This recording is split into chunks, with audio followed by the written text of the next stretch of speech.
오바마 대통령이 드디어 내일 저녁 이민개혁 행정명령을 발표하겠다고 예고했습니다. 한국인들을 위한 전문직 비자 쿼터를 확대하는 법안이 무산될 가능성이 높아졌습니다. 이명석 전 퀸즈 한인회 회장과 동포회관 건립추진위원회가 다시 화합의 장을 열었습니다. 브롱스 전철역에서 60대 중국인을 선로로 밀어 숨지게 한 용의자가 경찰에 검거됐습니다. 뉴욕시가 플러싱 지역에 또 대규모 서민 아파트 단지 조성을 추진하고 있습니다. 이상은 이 시각 주요 뉴스입니다. 여러분 안녕하십니까? KBN 뉴스입니다. 오바마 대통령이 드디어 내일 저녁 이민개혁 행정명령을 발표하겠다고 예고했습니다. 어떤 구제 조치들이 포함될지 이민사회의 관심이 주목되고 있습니다. 오바마 대통령은 오늘 백악관 페이스북 페이지에 올린 동영상에서 포괄적 이민개혁 법안의 처리를 위해 의회와 계속 협력하겠지만 대통령으로서 가진 합법적 권한 내에서 할 수 있는 것들을 시행할 것이라고 밝혔습니다. 대통령은 내일 오후 8시 전국적으로 방송되는 TV 연설을 통해 행정명령을 발표할 예정입니다. 백악관은 행정명령의 구체적인 내용은 아직 밝히지 않고 있습니다. 하지만 정통한 소식통들은 시민권자와 영주권자 자녀를 둔 불법 체류 신분의 부모들에 대한 추방유예와 노동 허가 발급이 거의 확정적인 것으로 보고 있습니다. 또 첨단 분야 고급 인력을 유치하기 위한 합법 이민 확대 방안도 포함될 것으로 관측됐습니다. 하지만 불체 청년 추방유예 대상자 확대와 추방유예 승인자의 불체 부모에 대한 구제 조치의 포함 여부는 아직 확실하지 않은 것으로 전해졌습니다. 공화당이 이 오바마 대통령의 이민개혁을 두고 골머리를 앓고 있습니다. 이민개혁도 저지하고 싶고 또 연방정부의 셧다운도 막으려는 공화당이 어떤 의견을 내놓을지 역시 관심이 모아지고 있습니다. 미국 언론들은 공화당이 이 두 가지 옵션을 놓고 고민 중이라고 보도했습니다. 하나는 이민개혁 행정명령을 시행할 행정부와 연방기관을 제외한 부처의 예산안을 우선 통과시키는 방안입니다. 이민 행정명령이 발동되면 법무부 등이 이를 실행에 옮겨야 하는데 이들 기관의 예산안 처리를 지연시킴으로써 손발을 묶어두겠다는 포석입니다.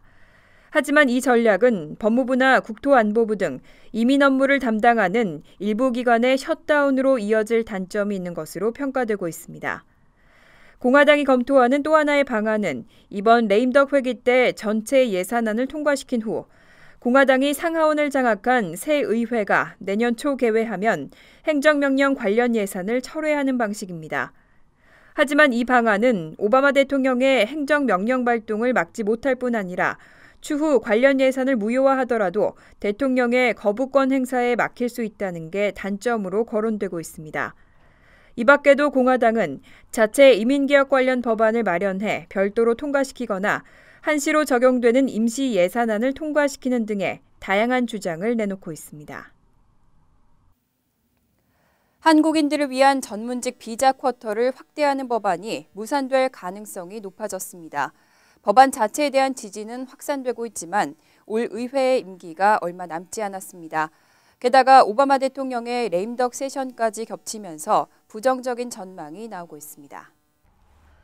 한국인들을 대상으로 전문직 취업 비자를 확대 제공하는 법안은 상원과 하원 모두 민주당과 공화당이 초당적으로 발의해 추진되고 있습니다. 하지만 새 의회 임기 시작과 중간선거에서 참패한 오바마 대통령의 레임덕 세션이라는 악재와 맞물려 무산될 가능성이 크다는 전망이 제기되고 있습니다. 지난 4일 실시된 중간선거 결과에 따라 새로 구성된 의회가 내년 초 114대 회기를 시작하게 되는데 이에 앞서 연말까지 연방 상하원에서 가결 처리되지 못한 법안들은 모두 자동 폐기됩니다. 시민참여센터는 올해 법안이 통과되지 못할 경우 내년 1월 시작되는 114차 회기에서 법안을 재상정해 다시 추진해야 한다고 설명했습니다. 일단 양당 의원들의 초당적인 지지를 이끌어낸 것에는 성공했기 때문에 단독 법안으로 추진하거나 국방수권법 및 예산법에 포함시키는 차선책도 검토되고 있는 것으로 안다고 덧붙였습니다. 이명석 전 퀸즈 한인회 회장과 동포회관 건립추진위원회가 다시 화합의 장을 열었습니다. 의사소통 과정에서 오해가 있었지만 동포회관은 미주 한인들에게 꼭 필요한 시설이라는 데 합의하고 회관 건립을 다시 추진하겠다고 밝혔습니다. 박민기 기자가 보도합니다. 동포회관 소유권으로 갈등을 빚었던 이명석 전 퀸즈 한인회장과 건립추진위원회가 다시 손을 잡았습니다. 오늘 오전 퀸즈 한인회 사무실에서 진행된 기자회견에는 류재봉 퀸즈 한인회장과 이명석 전 회장 등이 참석해 동포회관 건립을 계속 추진하겠다는 뜻을 밝혔습니다. 이명석 전 퀸즈 한인회장은 단체장들과 소통하는 과정에서 오해의 소지가 있었던 것은 사실이지만 동포회관 건립은 모두가 한마음으로 바라는 사안이라며 이번 계기를 통해 한인 단체장들과 하나가 되어 현실적인 동포회관 건립을 추진하겠다고 전했습니다. 결론은 저희가 좀 이제 소통이 부족했다, 내부적으로 소통이 부족했다는 것은 저희가 다 일단 인정하는 바고, 그러니까 KCS에 소유권을 주는 것 자체가 지금 포인트가 아니고 그것은 추후에 내년 후년에 일단 저희가 기금을 모으고 퀸즈 한인회 주도로 동포회관을 설립을 한다는 것이 제일 큰 목적이고.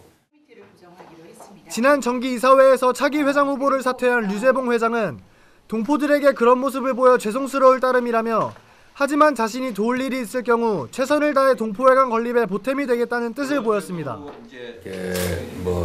후보 사퇴한다 이렇게 얘기를 한 거를 정말 죄송하게 생각을 합니다. 생각하고 제가 동포회관을 위해서 다시 한번 해보라는 어떤 이사회 부름이 있으면은 언제든지 응할 준비가 돼 있습니다. 이명석 전 회장과 추진위원회가 다시 손을 잡으면서 무산 위기에 처했던 동포회관 건립이 활기를 되찾을 것으로 보입니다. 지난 정기이사회에서 사퇴한 김광석 이사장을 대신할 새로운 이사장은 이번 임시총회에서 뽑을 예정입니다. KBN 뉴스 박민기입니다. 얼마 전 브롱스 전철역에서 60대 중국인을 선로로 밀어 숨지게 한 용의자가 경찰에 검거됐습니다. 조사 결과 이 용의자는 이달 초에도 유사 범죄를 시도했던 것으로 나타났습니다. 경찰은 18일 이번 사건의 유력한 용의자인 34살 케빈 다든을 검거했다고 밝혔습니다. 경찰은 다든의 신원을 파악한 뒤 그가 맨하튼 전철역에서 유사한 범죄를 저지른 정황 등도 확인했다고 덧붙였습니다. 다든은 지난 6일 오후에도 맨하튼 웨스트사가 전철역에서 50대 아시안 남성을 밀어 선로로 떨어지게 한 것으로 나타났습니다. 당시 피해자는 열차가 오기 전 플랫폼으로 올라와 가벼운 부상에 그쳤고 이번 공개 수배에서 다든의 사진을 보고 경찰에 연락해 이와 같은 사실이 확인됐습니다. 경찰은 현재 다든에 대한 신문 조사를 벌이고 있으며 구체적인 혐의는 아직 결정되지 않은 것으로 알려졌습니다. 다든은 또 브롱스 추락 사건 직전에 브롱스의 다른 전철역에서 남성 2명을 상대로 강도 행각을 벌인 것으로 나타났습니다. 이 밖에도 강도와 폭행, 마약 등의 혐의로 30여 차례의 체포 경력이 있는 것으로 조사됐습니다. 뉴욕시는 매년 2만 가구에 서민 아파트를 공급한다는 계획을 추진하고 있는데요. 초기부터 공급에 차질을 빚고 있습니다. 목표치 달성을 위해서 플러싱 지역에 또 대규모 서민 아파트 단지 조성이 추진되고 있습니다. 칼 와이스브로드 도시계획위원장은 17일 열린 시의회 공청회에서 현재 추세로는 향후 10년간 서민 아파트 20만 가구를 공급하기로 한 목표를 달성하기 어려울 것으로 보인다고 밝혔습니다. 이에 기존 개발 예정지외 웨스트 플러싱과 브롱스, 크롬웰 제롬 지역을 새로운 후보지로 검토 중이라고 밝혔습니다. 시정부는 플러싱 강변 지역의 토지 용도를 변경해 고층 아파트 신축을 허가하고 그 일부를 서민 아파트로 활용하는 방안을 구상 중입니다. 이와 같은 방침은 드블라지오 시장이 발표한 서민 아파트 공급 계획이 초기부터 차질을 빚고 있기 때문입니다. 계획대로라면 연간 2만 가구를 공급해야 하는데 올 들어 지금까지 확정된 공급 물량은 1,846가구에 불과합니다. 시정부는 연말까지 16,000가구를 확보할 수 있다고 밝혔지만 이 역시 목표치 2만 가구에는 크게 미달하는 수치입니다. 시정부는 전문가들로 구성된 자문위원회의 의견을 수렴하고 타당성 조사를 거쳐 플러싱 지역의 서민 아파트 공급 확대를 위한 구체적인 계획을 수립하겠다고 밝혔습니다. 자칫 큰 사고를 불러올 수 있는 음주운전 쉽게 넘어갈 일이 아니죠. 이 음주운전으로 추방되는 이민자가 매년 10,000명이 넘는 것으로 나타났습니다. 술자리가 많은 연말연시 각별히 주의하셔야겠습니다. 이민정책연구소가 최근 발표한 이민자 추방정책 보고서에 따르면 음주운전 사유로 추방되는 이민자가 매년 10,000명이 넘는 것으로 집계됐습니다. 2003년에서 2013년, 지난 10여 년간의 이민자 추방 통계를 사유별로 분석한 이 보고서를 보면 이 기간 음주운전 유죄 판결 때문에 추방된 이민자는 11만 8,180명으로 조사됐습니다. 연도별로 보면 부시 행정부 시기인 2003년 음주운전 때문에 추방된 이민자는 3,573명에 불과했지만 오바마 대통령 재임 기간 급격한 증가세를 나타내면서 2009년 12,425명이 음주운전 때문에 추방됐습니다. 특히 2011년에는 2만 1,119명이 추방돼 2만 명 선을 넘어선 것으로 나타났습니다. 이민법 전문가들은 단순 음주운전 적발이 이민자의 추방으로 곧바로 이어지지는 않지만 음주운전 적발이 반복돼 상습 음주운전자로 지목되거나 음주운전으로 인한 심각한 교통사고를 초래하는 경우 중요한 추방 사유가 될 수 있다고 지적했습니다. 뉴욕시에서 발생한 교통사고를 한눈에 볼 수 있는 지도 서비스가 도입됐습니다. 바로 비전제로 뷰 서비스인데요. 뉴욕시에서 발생한 모든 교통사고를 조회할 수 있습니다. 시 정부는 18일 비전제로 정책의 일환으로 교통사고 다발 지역을 한눈에 볼 수 있도록 한 온라인 지도 서비스 비전제로 뷰를 도입했습니다. 이 지도에서는 올 한 해 동안 사망자나 부상자가 발생한 모든 뉴욕시 교통사고를 확인할 수 있습니다. 지도에서는 약 1-2주 전까지의 올해 뉴욕시 교통사고 사망 부상자 현황을 보행자나 자전거, 자동차 탑승자 등으로 세분해서 지역별로 볼 수 있습니다. 또 보로나 경찰서별 검색도 가능하고 지난 2009년까지 연간 통계를 검색할 수도 있습니다. 18일 기준 이 지도에서는 지난 10월 29일까지의 뉴욕시 교통사고 사상자 통계를 보여주고 있습니다. 이날까지 뉴욕시에서 교통사고로 사망한 사람은 모두 209명, 부상자는 36,461명으로 집계됐습니다. 이 가운데 보행자는 사망 101명, 부상 8,602명으로 집계됐고 자전거 탑승자는 사망 18명, 부상 3,479명으로 나타났습니다.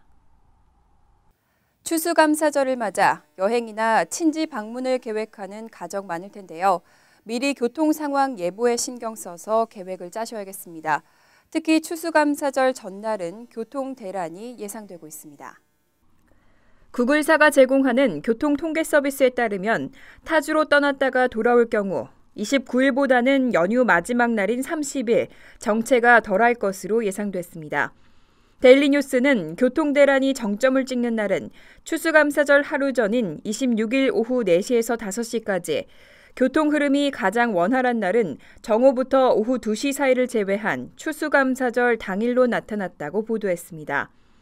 또 뉴욕에서는 적어도 블랙 프라이데이 교통 정체가 이전 추수감사절 주말보다는 덜할 것으로 예상됐습니다. 뉴욕은 지난해 추수감사절 시즌 전국 21개 대도시 중 교통 대란이 심한 주 5위를 기록한 바 있습니다. 뉴욕 뉴저지 항만청은 오는 26일부터 30일까지 470만 명이 다리와 터널, 공항 등을 이용할 것으로 추산하고 있습니다. 이상으로 KBN 뉴스를 마칩니다. KBN과 함께 즐거운 저녁 되시기 바랍니다.